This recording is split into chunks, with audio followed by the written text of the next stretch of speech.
Bukit Tinggi, kota wisata. Inilah kotaku, kota terbesar kedua di Provinsi Sumatera Barat, kota terkecil keempat se-Indonesia.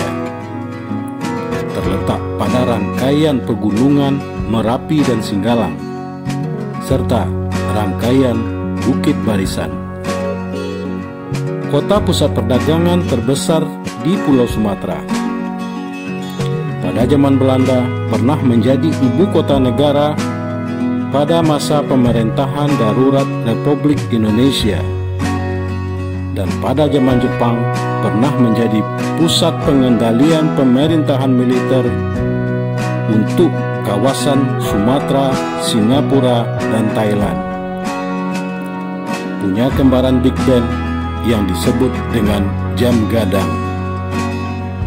Berhawa sejuk dengan benteng terkenalnya Fort de Kock di atas puncak bukit sebagai bukti gempuran Belanda dahulu kepada kaum Padri.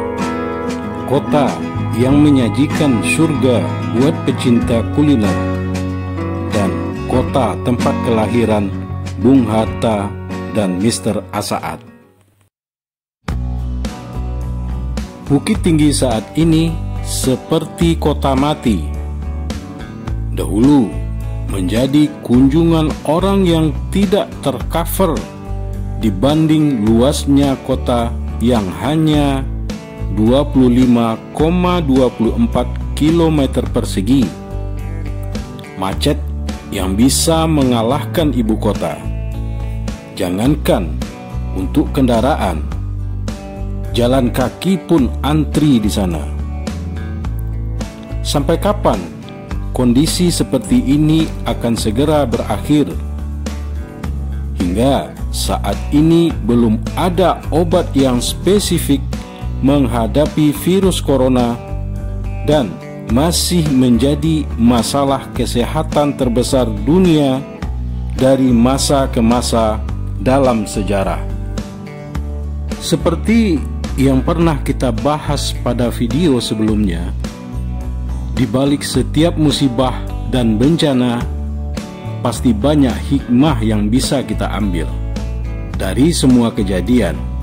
Intinya, dapat memberikan pembelajaran, pendewasaan mental, spiritual dalam proses penyadaran diri yang sudah banyak terlena oleh kehidupan duniawi melalui muhasabah diri, tadabur, ingat kepada Sang Maha Pencipta, dan pendekatan diri kembali kepadanya.